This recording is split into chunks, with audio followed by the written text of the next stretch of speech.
Welcome to Monday morning. I guess Sunday evening for you. Yeah. Yeah, you're way ahead of us in North America. Well, the future is bright. Right. Maybe you can tell us what our Monday will look like. But or maybe not. Mondays generally tend to be rough, coming from a weekend. But, yeah. Well, I've already had one expedition out of the house. I got a call this morning that when I let my dog out, didn't realize the gate was fully open.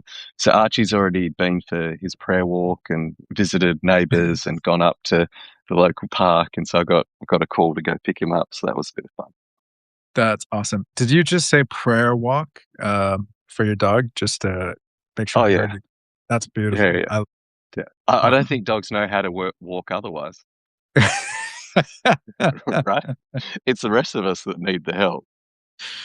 Oh, that's so good. Yeah, there's something beautifully, Franciscan about that line of thought that I deeply love. Well, I think we're going to talk a little bit about uh, the traditions and ancestries that kind of shape us and how that can inform. But also, like, it's probably important to own our projections onto those things and be able to own the complexities of who our peoples Mm, are as well. So maybe some of that can be opened up. I'd love to ask you about yeah. the forms of Christianity that shaped your ancestors and how that relates to the rest of the creation. But we'll get Mm. there. We'll get there. This is your space. Let's do what we. No, no, no, no, this is great. I love it. Good place to start, and, yeah, if we're gonna jump into heaven and hell eventually, we might as well start with creation and with theology, in the ancient church. Mm, So yeah, I unfortunately, I'll start off by saying this. I had a historian buddy recently. Um, I mean, he's a PhD in history, and he was just like, I'm curious about the St. Thomas Indian perspective on this theological doctrine. So he looks it up, and he was like, "Whoops, looks like it was all burned at the Synod of the Emperor by the hmm Portuguese Empire missionaries in 1599." So hmm we'll never really know because so much of it is lost, right? So even as I start, jumping into this, I do want to be clear that, yeah, so much of this history has been lost, unfortunately. mm, Um, but that being said, the one thing that we see in that same synod, the Synod of the Emperor in 1599, which I write about in The Justice of Jesus, my book, uh, there's mm, this, uh, there's this there's this effort made by the Portuguese Empire to essentially purify St. Thomas Christianity. And by purify, they basically mean bring it in line with the Western tradition, hmm with hmm their Western tradition that was shaped by the empire of the West, the empires of the West. So, so yeah, this is why I've learned so much from your ancestors, the Celtic mm, Christians, and their ancient traditions and beliefs on creation, mm, which have also been suppressed for sure by the Roman Empire and other English empires, but at the same time um, has still, I think, maybe been a little better preserved because mm. of colonial histories and that kind of thing. But all I, of that's yeah, yeah. What do you I was think? just going to say, it's both. Well, first, just to acknowledge the tragedy of that and the real grief. Like we're not Mm, talking about abstractions. We're talking about things that uh, yeah, deeply tie into the grief that colonized people have anyway, in terms of that sense of being at sea and who we are. Um, uh, but there is this, and not to kind of fall into like stereotypes, but there like uh, there's a lot of liberal Anglicans, often English, who love to project back onto the Celtic people, and that in itself is a bit of a historical like anachronism.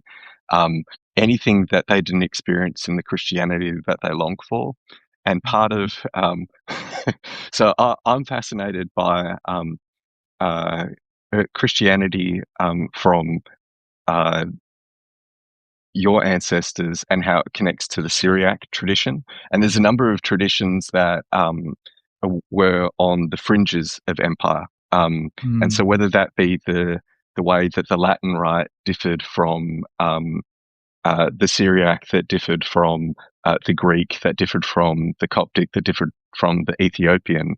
I think in mm, all of that, particularly as someone who has experienced being white my whole life.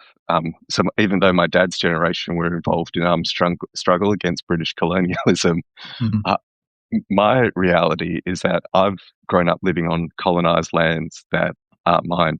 Growing up in Australia, my dad migrated in the mid 70s to Australia, and so there's complexities that have to be held because some of the revisionism, mm, particularly when it comes to quote unquote Celtic Christianity, mm, um, is a historical. Like mm. it doesn't have real like the biggest the biggest contributions of um, Christianity from the Emerald Isle could be argued to be at Iona, they codified canon law, which is not very sexy. Like people are like, I was hoping for talk of like thin spaces or um, and the other like major contribution from the Emerald Isle of ancient Christians from the fourth century onwards is uh, the tradition that became penance.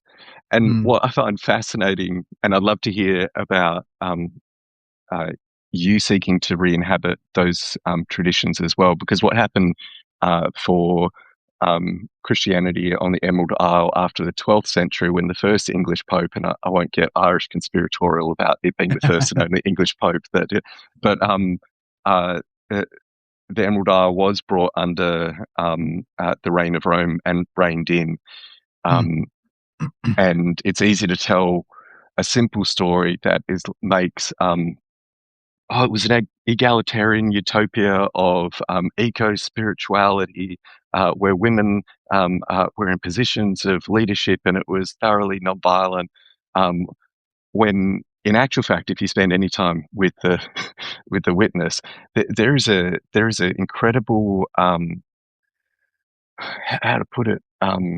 There is a militant mercy mm, to the spirituality. There's an asceticism, and even the mm, fact that the North African, the tradition of the desert Ammas and Abbas deeply inform the Christianity that you find in Ireland.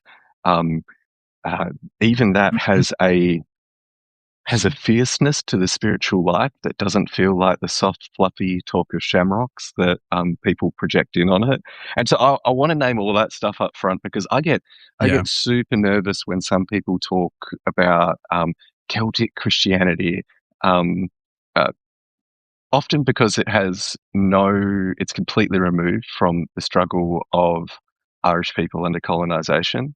Mhm. And it's often completely dehistoricized Mm, and projected back.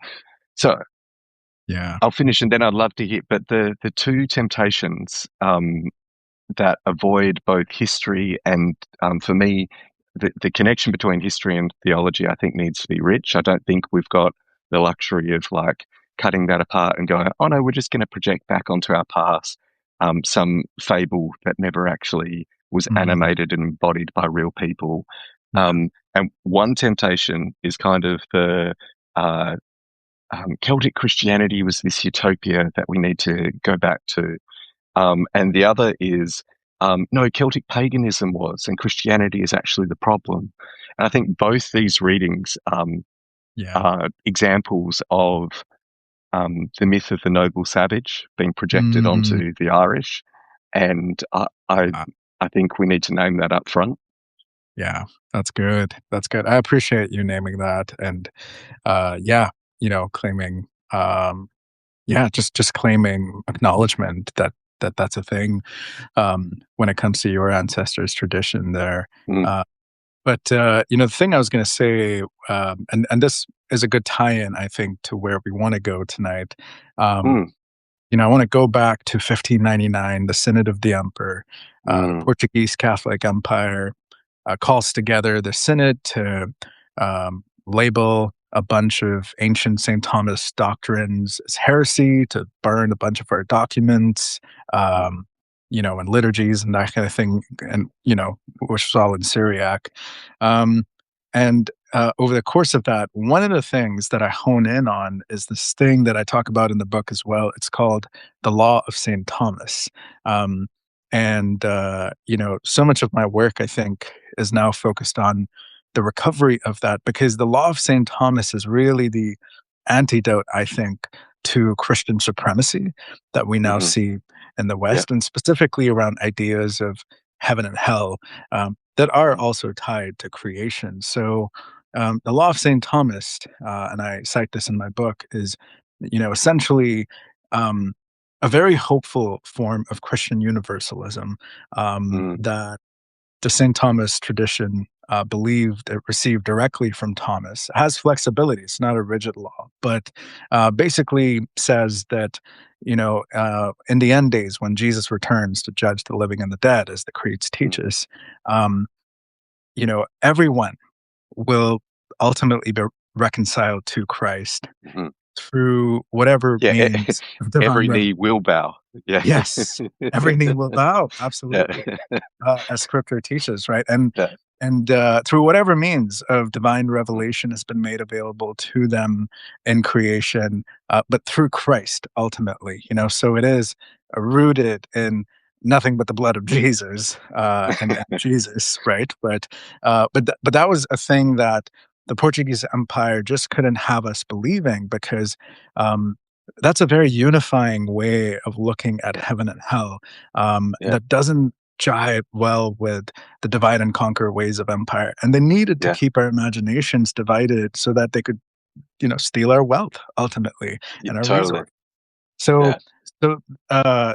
so that's where I'm coming from, and that's really my journey into Christian universalism. It's not because, a bunch of, liberal Germans said it in the 1800s. For me, it's, it's not some progressive hocus pocus.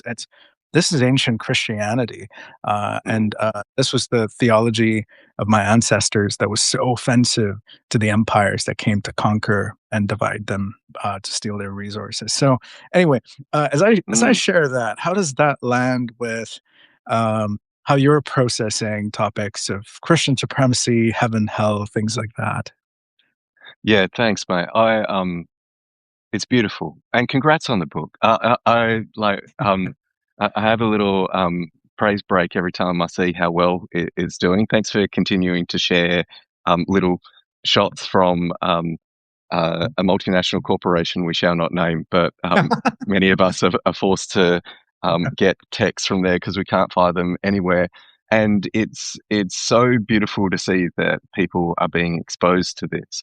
But what I hope people understand in terms of your work is part of removing the romanticization that we project onto the past, Mm, because we so easily forget, as my mate Dave Hack loves to say, nostalgia is a filthy, rotten liar, mm, and um, it can be easy to project onto the past in the hope to recover things that aren't there, or to find things that are there and assume that they neatly fit with, uh, David Bentley Hart's book, All Shall Be Saved. Like, or we think that this is the same. And one of the things that I'm keen to mm, preserve is the creativity, ingenuity, the genuine discovery that this work is in our own soul as these things come and find a place of hospitality. And mm, strangely, as I've done the work in finding, again, problematic terms, but Celtic forms of Christianity, ancient forms of Christianity from the Emerald Isle, one of the things that is clearly documented is the a prophetic hospitality. And it's a hospitality that has, like, mm, it's a militant mercy. And some people, some historians will go, the reason why the ancient Irish, if I can use those terms and project them back, are outside on the outskirts of the Roman Empire, practiced such hospitality, is because they didn't have the militarism to back them up when it came to the Druids and other spiritualities that were present on the Emerald Isle. I Mm, think that misses entirely that if you have freedom from the imperial power and its imagination, hospitality is actually at the center of the gospel. And what I love about your work and what I see you doing in your work is seeking to be hospitable to the embers that you find as everything has been burnt. And there's little bits that you're finding from that which they sought to destroy, which still speaks of a gospel that's good enough to reflect like the enchanting mercy we see in Jesus, and mm, to rediscover those bits even in fragments, and then to draw the lines in between the pieces that we have to make a picture that is both worthy of the witness that has gone before us, but mm, also acknowledge that there is something around. As Walter Benjamin would insist, that there's a reality that approaches us from the future, mm, and how to make something that's not merely worthy of what the witness in the past, but the beauty that comes before us. Many of us in the liturgical calendar have just celebrated your namesake and him touching Christ's resurrected side, yeah, and for us to realize that uh, eschatology isn't an abstraction, it's a person who approaches us and says, mm, touch my side, and can deal not merely with our doubt, but with our trauma and what it is to undergo the trauma of a compassion that is free of coercion, that deals with our trauma from coercion and the lack of compassion. And for so many people who are quote unquote deconstructing, they're in that exact space. That is there something deeper than the harm that I've experienced?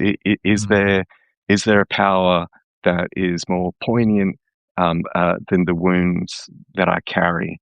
And to find that it is actually like um, again, like Henry Nouwen's language of like a wounded healer, that this future actually approaches us in a vulnerability that isn't merely to connect with our vulnerability, but is mm, actually the nature, it's the texture, it's the smell, the taste, and the touch of what this future actually feels like.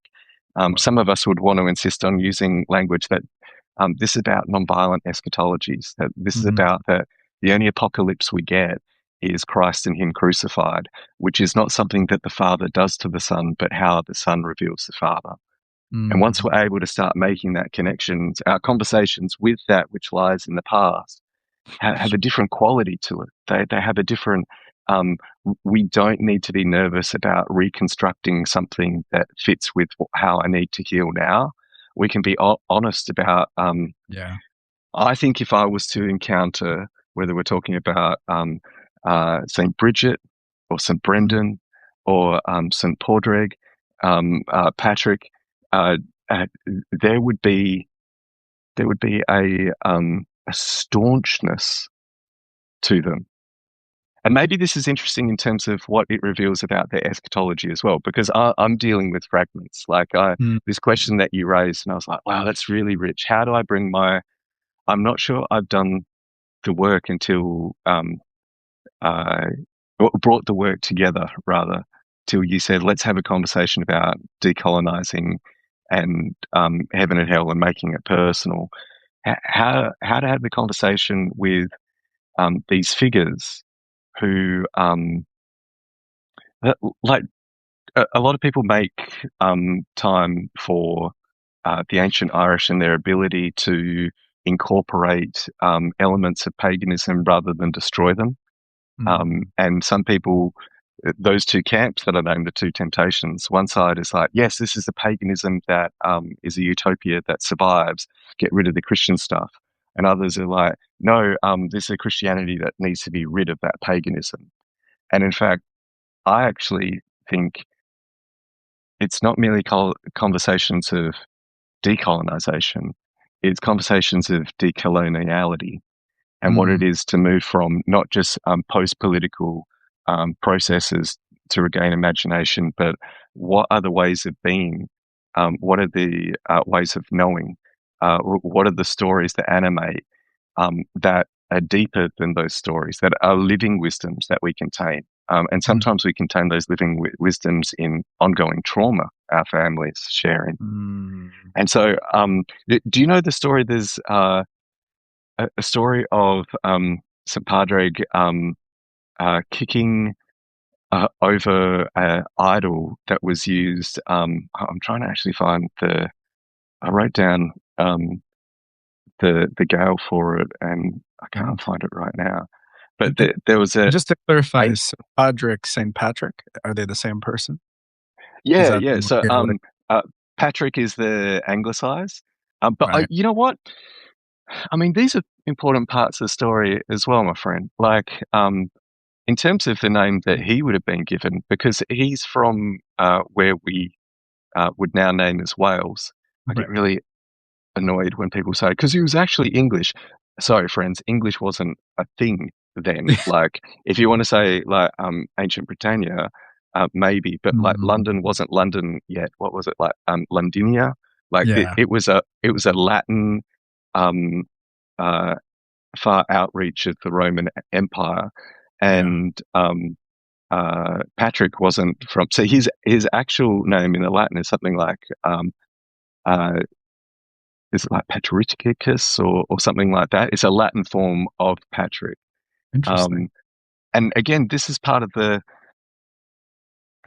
his story is he escaped being enslaved by my ancient ancestors, and then after going home and the trauma of that, his experience of slavery brought him to a place where the faith of his family became his own. And in a dream, Mm. he had this experience of these people calling him back to the place that had actually been a place of captivity, that he was actually going to charge that place with a kind of courage that is animated by compassion. And he goes in there a bit like, and again, for me, this is so important about what is the genuine shape of conversion, transformation, what it is for our lives to be configured.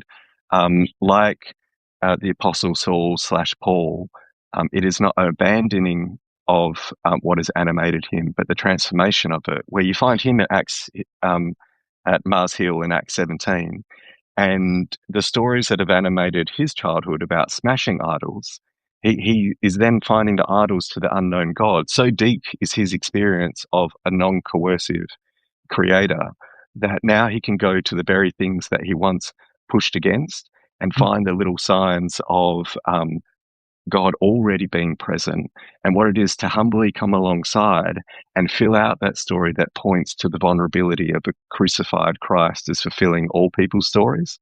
Wow. And this is some of the stuff that people are like, "Oh, how are you projecting this onto the ancient Irish?" Well, Josh, like they're deeply influenced by North African Christianity, and like you have like in whether it's Evagrius or in Irenaeus, you have talk of Plato being the Moses of the Greeks. There was this radical embrace from of wisdom from elsewhere that, through a colonial lens, Mm. people will pretend it's only Greek culture. It was Greek culture in particular. No, that's just the culture that North Africa, the Middle East, Western Asia, which people will refer to as the Middle East, but it's not like Mm. Middle East of where London. Um, uh, that's the cultures that they were like encountering. So to Mm. go all the way back and kind of tie some of this up, because I'd be interested to hear from you in terms of how these things are nuancing our past and not having to manufacture them, but actually find these little pieces and bring them into conversation with the future that Okay. approaches us. Um, one of the things that uh, St. Patrick, one of his famous encounters, I can't remember the name of this particular god, but one of the things my ancestors did out of a sense of fear, out of Mm. a sense of almost being bullied by the mafia that was um, uh, the ancient gods. Like they needed you to pay up if you wanted their protection. If you wanted the land to Mm. work, they would come knocking each season and be like, "Hey, we need this stuff." And unlike missionary approaches that go, hey, ancient people, that's not real, Padraig actually honored that and said, no, that is real, but it's not ultimate. So these gods Mm, were demoted from being the ultimate, and they had to answer to the vulnerability of a crucified one whose love is yet stronger than death. wow. And uh, the very point where these things could be embraced versus rejected was the point of how it affected, well, we might use the dry language of ethics. Mm, So this particular god required firstborn sons to be smashed against the idol for it that was found in the fields. And I've actually been to one of the fields where these kind of practices would happen. There's mm, a miraculous spring of water that bubbles up that's named for St. Patrick, not far from it as well. mm, And uh, Podrick kicked it over and demolished it because it actually required death. It required child sacrifice. So there was a rejection of the ethics, but those who practiced those things, he didn't force conversion. mm, He didn't not make space for their practice, but he interrupted the death dealing cycles that required children be killed to keep them happy. So there's this fascinating thing for me about what it is to actually be a presence in a place, find that which speaks to the ultimate that they might have other language for, like confirm that language, use that language, provide space yeah. for the resurrected one to move amongst it. And yet, when it actually demands, like in our own cultures, when it actually demands the scapegoating, death dealing, dehumanization, and murder of others, um, we interrupt it, knowing that it might come at the cost of our own lives. And Mm, that is stuff that I want to like recover and still be a part of um, how we move forward, how we receive this from the future. I'm wondering, given all that, and thank you for being generous in kind of allowing one of our ADHD kind of like mind this is mapping. great, man. I want to give you an opportunity to do the same. What, in light of that, hearing that, what are your initial responses, and how do you think it fits with this conversation of heaven and hell, which has dominated so much of the evangelicalism that I was adjacent to, and I think you've grown up in pretty thoroughly, right? Yeah, 100%. Yeah.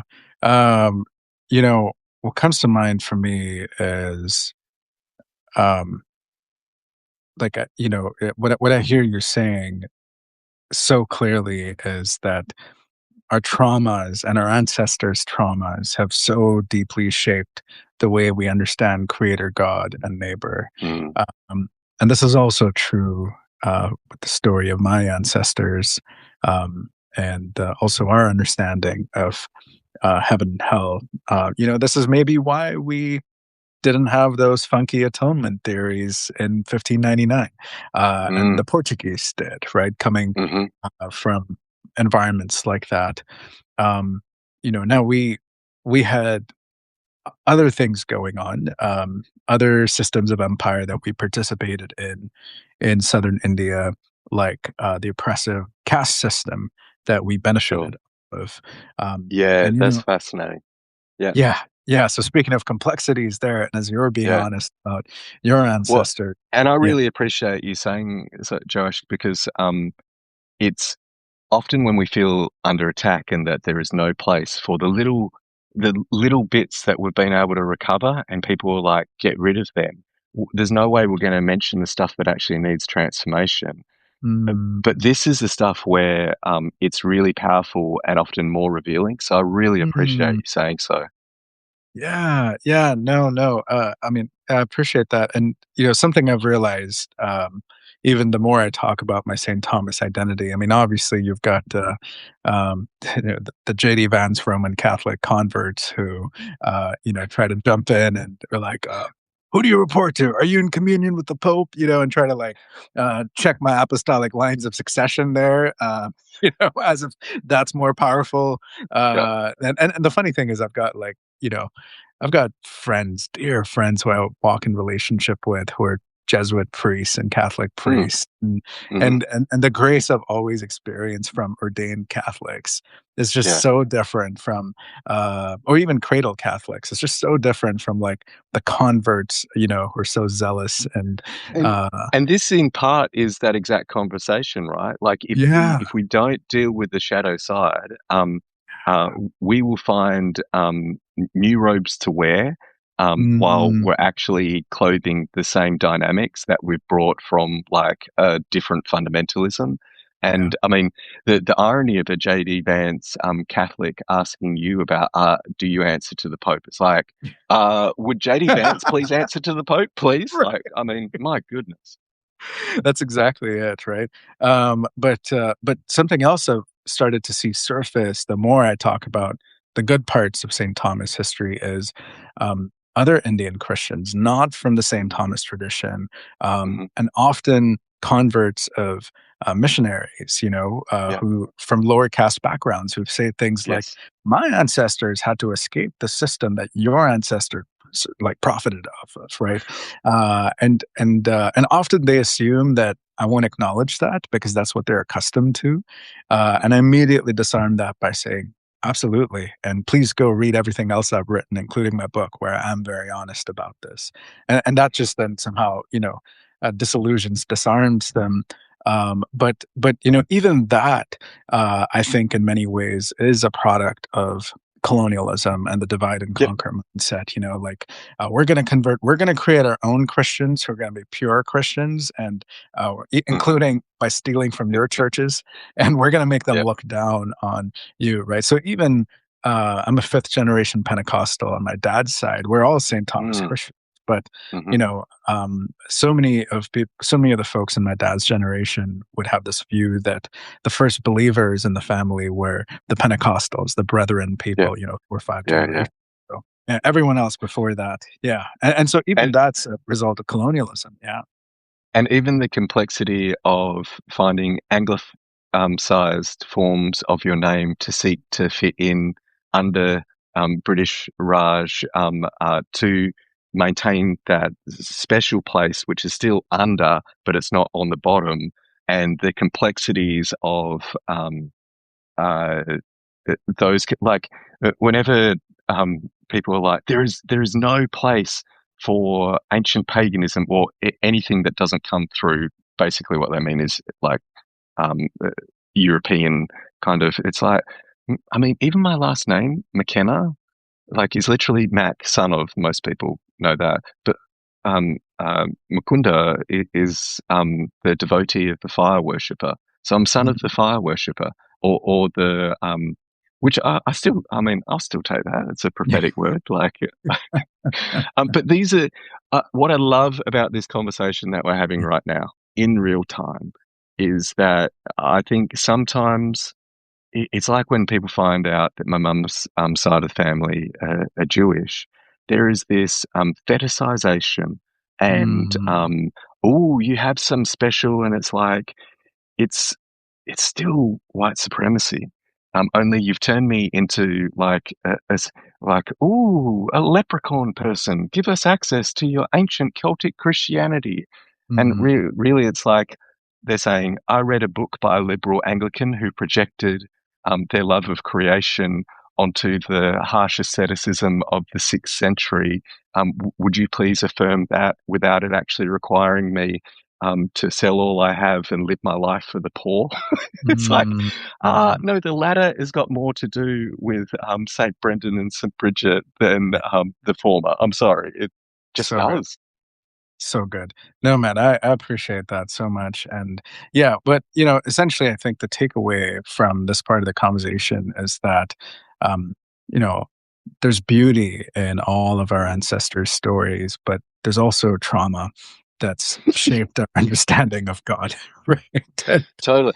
And maybe for those who are listening on, particularly those who live with the reality of being adopted and or live with the reality of being cut off from their. One of the things I often do in my workshops is we start with, and particularly if I'm running them on these lands that you find on maps as Australia, I say, if you've been here for 40,000, 50,000, 60,000 years, feel Mm, free to say you're Australian. We want to hear about that ancient experience on this land.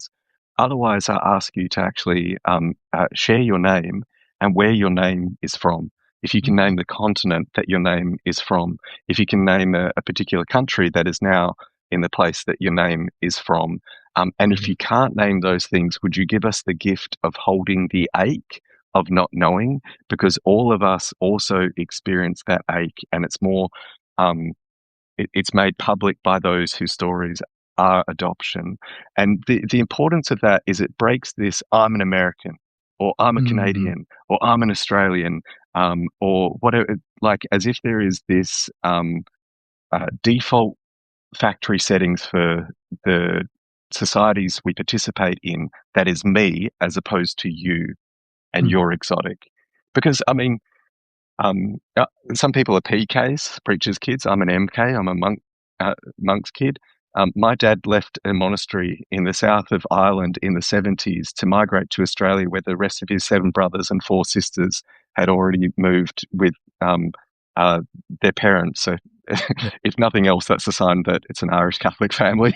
Like the fact that, so I have like football teams of cousins on that side of the family.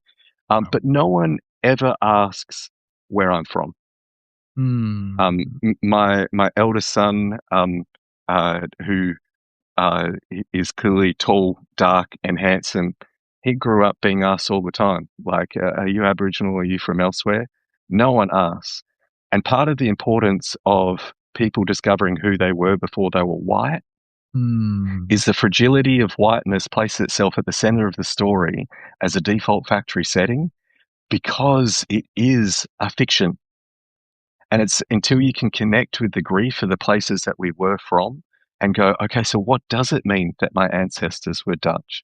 Or what does it mean that my ancestors were Hungarian? Or what does it mean that my ancestors were Scottish? Until we can actually own those things, it will always be the default factory setting is a form of white supremacy, which mm, makes the rest of us a novelty, yeah. or a threat, and both can be scapegoated. But So, both can become a form of both the fetishization and the demonization is incredibly scary place to exist. And there's a yeah. danger for some of us, particularly with the uh, forms of capitalism that want to not merely have us as consumers, but turn us into the actual products that we will find in the Christian industrial complex ways to tell our stories that fit certain product needs of Mm, those who are wanting diversity. And mm, what I was so pleased to see in your initial text was resistance to that. And oh, mm, g'day, Kat. Kat's joined us. That's lovely. It's nice to see friends popping up as we chat. But yeah, I'm so glad we started here with the conversation. I yeah. think this stuff is kind of the really important context before we move into like heaven and hell, because otherwise it's the frame that sets the conversation that dictates the conversation. And Yeah. evangelical framing of heaven and hell as the thing means that all this stuff that kind of animates that is relegated, including discipleship, what it is to like put Jesus's Yeah. example and teachings into practice in the spirit that rose him from the grave, that gets Yeah. sidelined for abstractions. So true. I want to jump in with a question here for you because, you know, so you're you've been doing the work of peacemaking, I think at least a decade longer than I have, not to, age you or anything here. But you I know, get it, man. I'm 45. Yeah, yeah, yeah. The gig's up. Now it's just working at trying to be a good elder because, like, right. there's no chance I could be an up and comer anymore.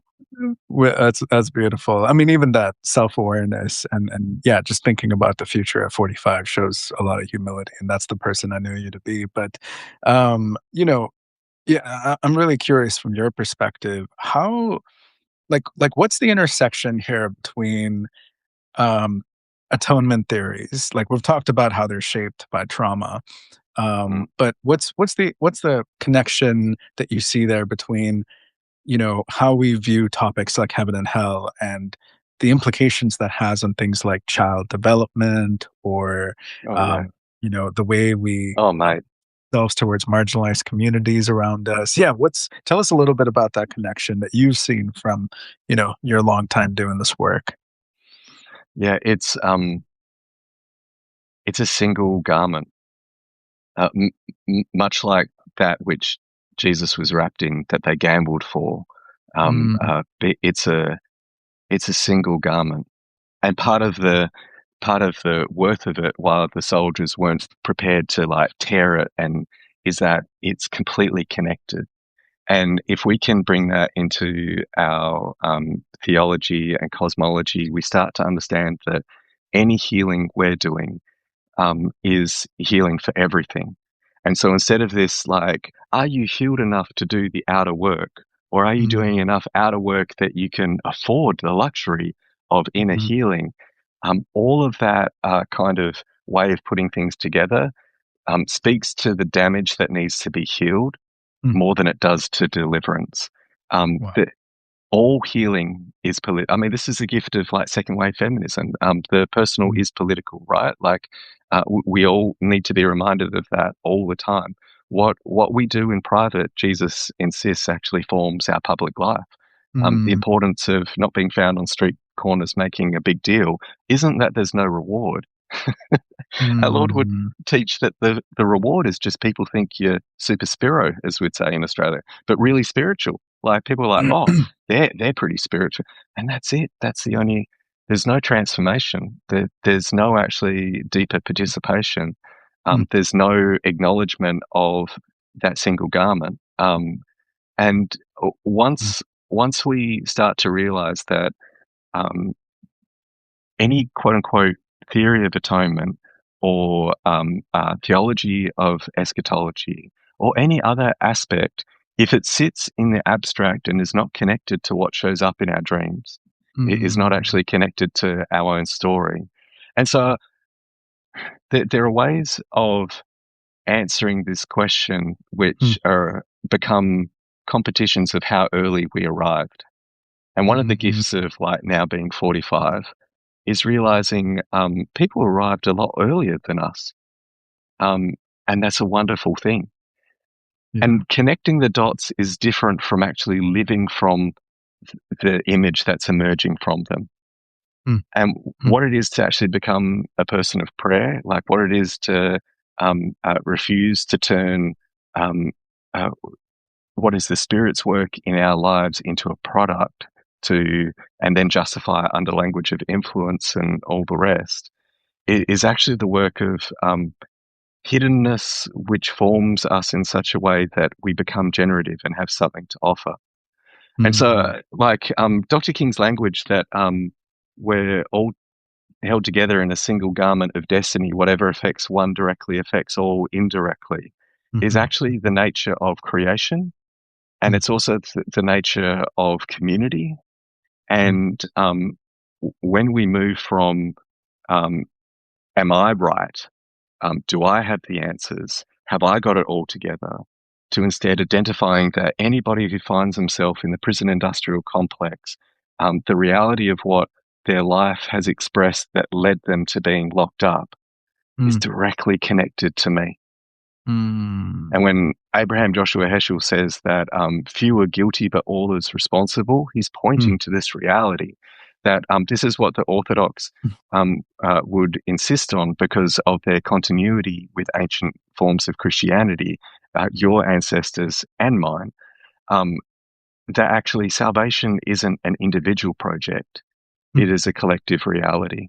And mm, so this is why Dostoevsky in The Brothers Karamazov uses a name of one of the most prominent desert others, desert fathers, Zosima, and puts Seret Zosima, the elder or abbot of the monastery, and places in his mouth, in his famous, almost like one of the pinnacle kind of parts that people draw on for spiritual nurture mm, is that like to own other people's sins as if they were your own. And when faced with the sin of others, we're faced with a choice of like what to do with that reality. Do we overcome it Mm, by force or by humble love? mm, Um, what it is to choose humble love and know that this is a terrible power is to enter into, well, I mean, the, the Australian pop singer Bentley would put it in terms of we're all in this together. mm. We're all in this together. So Yeah. if I'm not concerned about the transformation, I don't trust those whose eschatologies aren't restorative but work for restorative justice, or those who Mm, talk about we need restorative justice in our prison but don't practice it amongst how they relate to those in the movement. Unless there is this one sacred garment that is able to wrap around the mystery of love embodied in Jesus of Nazareth, we aren't talking about truth. We're talking about photocopies of photocopies of photocopies of photocopies that have become so pixelated as they've been shared and shared and zoomed in and shared that we say this is what's real, and yet there's nothing embodied which actually speaks of a reality. Because when you experience reality, there is a humility and there is a connection, there is an awe, there is this quiet joy, there is something that feels real and feels like healing. mm. And uh, it can be imitated for a while, but people will see through that eventually. That's good. Yeah, that's really good, man. Um, so one of the things you wanted to make sure we talked about tonight was something you touched on in your recent Substack post, topic of dreams, which Hmm. I love so much. And I'll Oh, share a thanks, mate. couple of initial thoughts here. Like, so one of the beauties of teaching through the lectionary is, just just seeing themes pop up, throughout the Christian liturgical calendar. So, thinking of Joseph, Mm, father of Jesus, Saint Joseph, who um, God communicated regularly to through his dreams. mm, So much that the third or fourth time you see it in the scriptures, you're just like, it's just so normalized, And God yeah, told him do this, and oh, exactly how it worked. yeah, Yep, angel showed up. yeah, yeah. You skip that part now, and there's almost like something beautiful in there that I preached when I preached on it that last Sunday of December, going into New Year's Eve, which is basically, Joseph rests so much in God that God appears to him in his rest. Mm, God meets him mm, in his mm-hmm. Oh man, that Joseph approach rests is so great. much. Yeah, rests so much in God that God meets him in his rest. And I was like, my goodness, that's the kind of relationship I want with the Lord. But I'd love to hear your thoughts because I was getting similar vibes from your reflection on dreams and like take us a little bit through some of that and where you're at with that. Yeah, thanks, mate.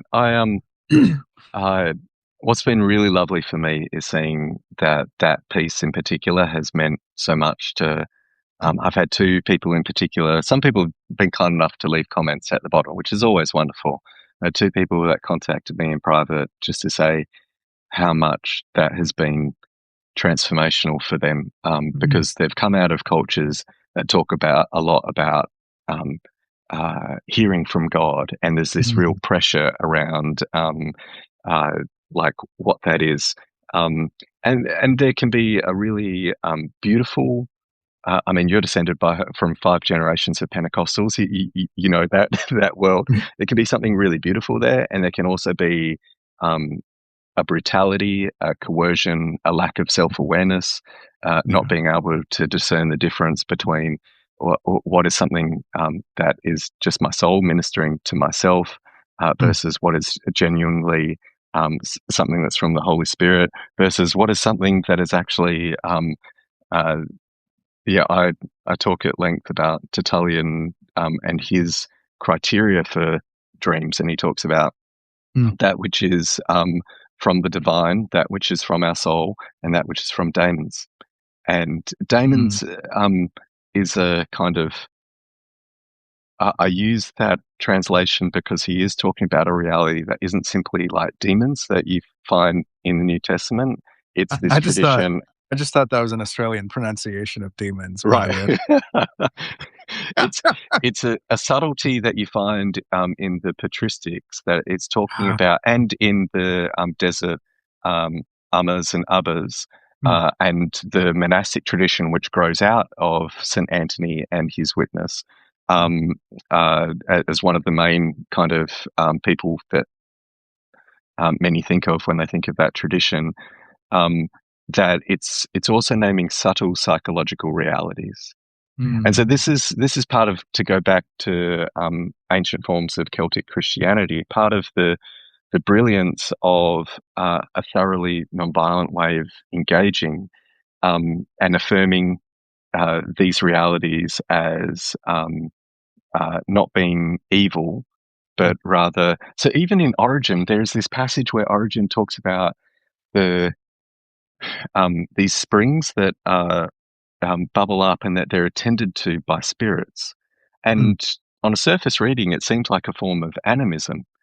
And maybe it's what happens to animism where you can actually acknowledge that there is something being named. And part of like um, my adult life seeking to learn from Aboriginal Christian leaders here um, is realizing that there are certain spiritual realities that are present in us and present in the land that too often Western Christianity will dismiss, and it dismisses in several ways. They're not real, they're demons, or they appropriate and go, that's simply God.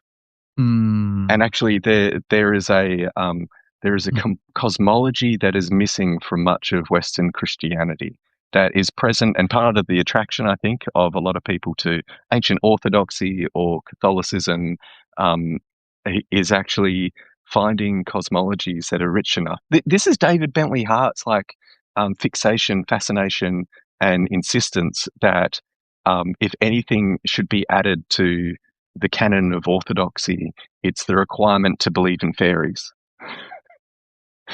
And what is that is this kind of way of like, how do we develop language for that mm, which is present, and then develop the discernment that's necessary to name them accurately. mm, That some of these powers need further conversion, just like us.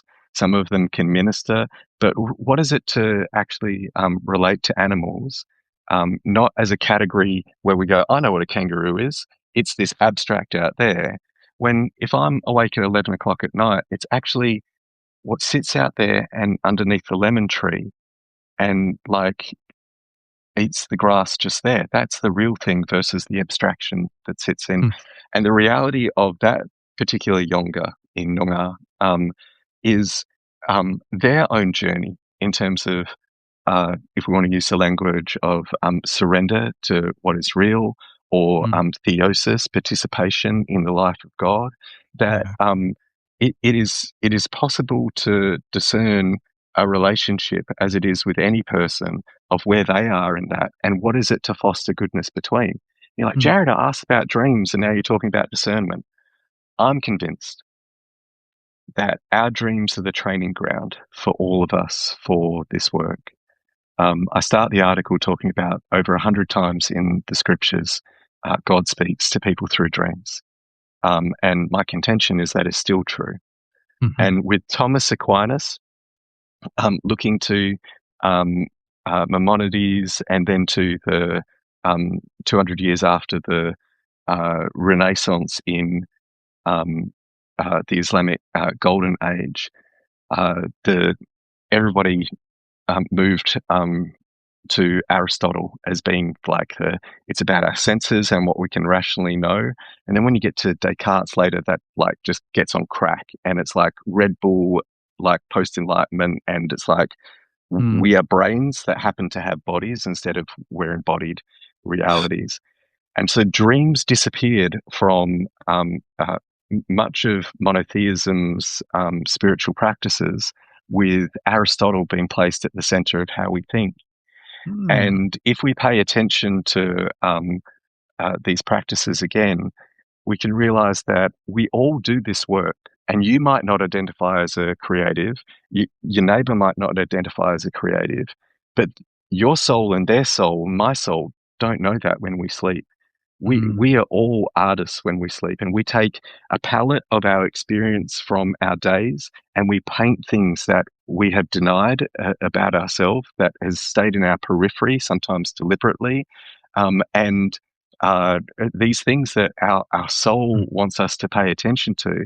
And as you discerning in that, sometimes the Holy Spirit is like present in a way that's a little extra, that is, and then you can be present to the fact that maybe this isn't merely for me, maybe this is something for someone else, but mm, only if we've done the work of like discernment.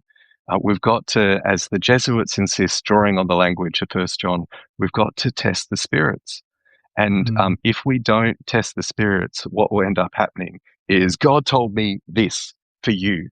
And it's actually, no, that's about your shonky atonement theology, your dodgy eschatology, mm. the fact that you haven't come to terms with a parent dying at a young age and your sense of abandonment. You've projected that onto God. And because Wow. you've built identity around those realities, now you have this prophetic word for me that sounds like actually the healing that you need to do. Because if I fit into that and agree with all of that, it affirms your need to not look at that stuff. Mm, And so I think part of the importance of a spiritual maturity that can listen to what our own souls say is it yeah. helps us listen to what God is saying as well. Mm, mm. That's really good. Yeah. Something that you learn in discernment for holy orders or priests, or at least I did with my bishops, was, our bishops just telling us, pay attention to everything in your Yeah, life right now and pay attention to what the yeah, spirits move around. And for me, really dreams were this way to pay attention because, with my yes, ADHD brain, I just can't shut my brain off at night. So, yeah, sometimes, sometimes I wake up in the morning and I've got my best my best content idea comes that's to me right. in a Yeah, dream. yeah, totally. My best Yeah, some of my most viral posts on social media have come to me in a dream, like word for word, and I wake up and I'm yeah, like, "Oh, I gotta write that down," right? But, yes, eh, now one way of looking at it could be purely scientific that, doesn't look at the spiritual, and that's just, well, my brain's always working because of my ADHD. But another way of looking at it, and what I hear you saying is, pay attention to the spiritual dynamics at play here, and process. and Before. that's a single garment approach, right? Yeah, That's what is worthy to be wrapped yeah, around the one who reveals the nature of God to be love. And so we yes, don't, part of that protects us from going, this is what God is, because mm, there is a apophatic mystery that actually demands that spiritual maturity is not knowing more, but realizing how little we know. yeah, That God is something not to be understood, but to be wondered at, to draw on mm, Callistos, where um, that the correct response is always worship, not puffed up pride. mm, And if we're able to go that, oh, what's happening for me? I mean, because all of us dream, we may as well be remunerated in that work in terms of integration. One of the yeah, things I write about in the article is that if our dreams come to us threatening us as enemies, as we learn to love our enemies, we discover that what is threatened is often our false self, to mm, use Merton's language of the true self and the false self. mhm, And mhm, what's threatened is the self that I've constructed that isn't actually made in the image of God, that might have been a necessary protection measure for certain times in our lives, but actually keeps us from the transformation that God is swelling in us constantly, drawing us with strands of loving kindness. That this undertow, to use a surf analogy, is constantly drawing us in. And so many of us spend so much time, and the older you get, it just gets too tiring. Like you either um, just become brittle and don't change, or you learn to actually what it is to relent and actually open to a sense of self that is deeper than the self that I've constructed and the self that I want others to see or admire or whatever. And the irony is those those of us who actually had found truly wise elders or generative people, regardless of their age, are people who are doing that work. They're not perfect, they're just aware and they're just on the journey. And so strangely, I think this connects directly. And I'm not sure how much time we've got, mate, but I did dig up one experience I had in Mm. 2017 that kind of confirmed stuff from much earlier in my journey around nonviolent understandings of eschatology. I don't know if we want to go there or what time. Do Yeah. they even kick us off here? What happens here? No, no, What but happens on the subs of stacks? we're top of the hour, so maybe let's close with that. I'd love to get that, unless there are other things you wanted to also squeeze into Oh, this mate, one. I Yeah, love hanging out. We could do any we can. number of things, but we could also leave this for another time. I mean, this has Yeah. been really rich. I want to I want to thank you for holding the space, mate. And Mm, I know even you just saying some of your best ideas, whether it be for books or for um, the most exciting stuff that's happening in you is who you are. mm, And those of us who have got, those of us who know you well, and those of mm, us who've got little peaks, who you like, your public ministry is an incredible gift, but it's who you are as a person and this journey that you're going on, and the incredible humility as you have integrated this stuff. Uh, the more you share of your background, it is completely understandable for you to have gone on a completely different trajectory. mm, And regardless of what people think of your theology, it's who you are as a person and the journey that you're on that has so much to give. And I'm just thankful for you. Like every time I see you pop up, I pray for you. Like you're mm. a really important voice in this point of history. So keep going, mate. I appreciate that so much. Yeah, that's so kind, and I covet those prayers. And yeah, no, it's funny that I mean we haven't really done a lot of public conversations. I think No, I think maybe this might be this is our our first. second one. Yeah, right. Yeah.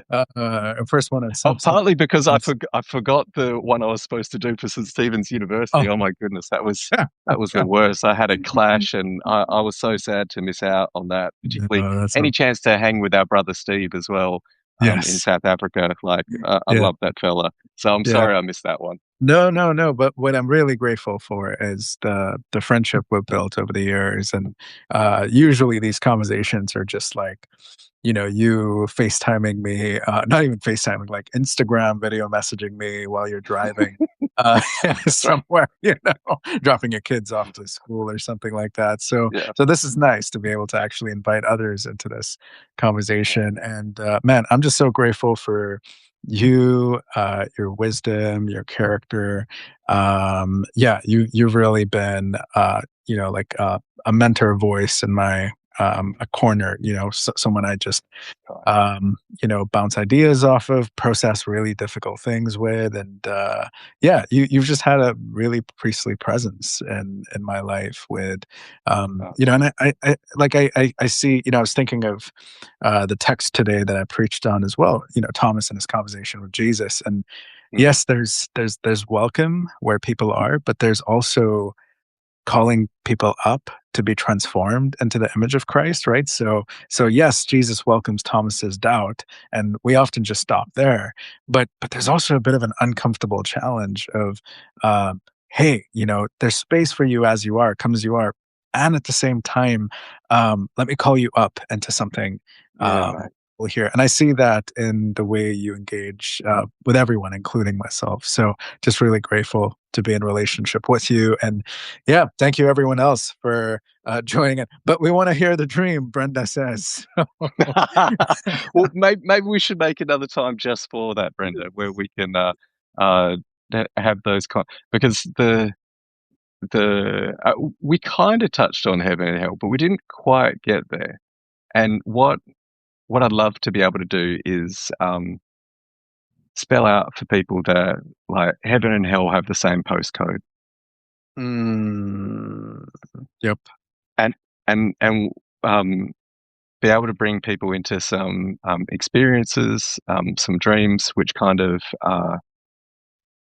confirm and I mean maybe a preview of a future conversation. I wouldn't be Christian unless um, this stuff had changed for me after my best friend died of a drug overdose. I was 19 years old and was asked to give the eulogy at his funeral.